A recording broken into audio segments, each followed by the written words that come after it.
You know, tomorrow is Thank a Police Officer Day. Yeah, it all started 4 years ago by a group called the Whole Truth Project. Commander Todd Bettison from the Detroit Police Department is at the Cube right now to tell us more about it. This is a timely event, seeing that tensions have been running high with some controversial events involving police around the country. So, Commander, thanks so much for being here. First off, how can people show their gratitude?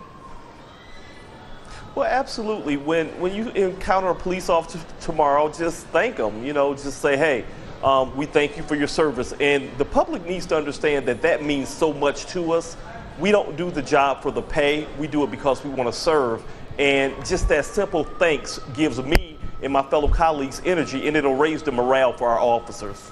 How about little acts of gratitude, things like buying a coffee or, you know, pardon that I say a donut, but perhaps a donut and a coffee? Well, I want to thank, first of all, Carol Knight and the 12th Precinct Neighborhood Coalition, because they actually brought this to my attention, and they wanted to do something locally and reached out to local businesses to have them garner support and be able to offer us a discount on our food tomorrow in free meals. So thank you to the local business community, and thank you to our citizens. And Commander, you talked about how it boosts morale. Can you talk about any personal experiences that you may have had over the years, through the years, being on the force and making that impact on the community? Absolutely.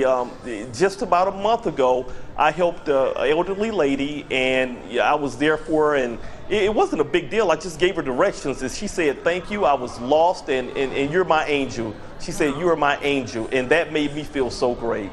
Let's talk about the state of morale in general now among police officers. As we mentioned off the top, this has been kind of tough times for the last year for police officers all across the country. How's everybody dealing with that?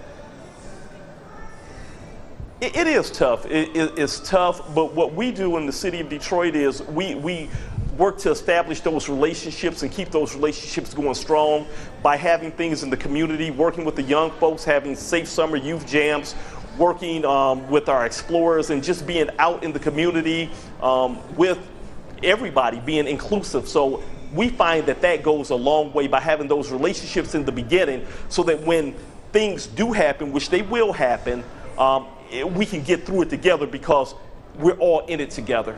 We sure are. Commander Todd Bettison, we want to say thank you for joining us tonight, and thank you for all that you do and everyone else every single day. I did want to say one other thing. Right. The public can come out tomorrow, and we're having a celebration for Officer Joseph Abdallah. He recently passed, but his horse Capone, which Chief Craig named, we're going to cut his mane tomorrow. That's going to be at Palmer Park, and that's at 910 Merrill Poisson Place. So we're inviting the community to come out, and that's another way to show thanks for his service. Excellent. Thank you very much again, Commander, for your time. Thank you. All right, now we want to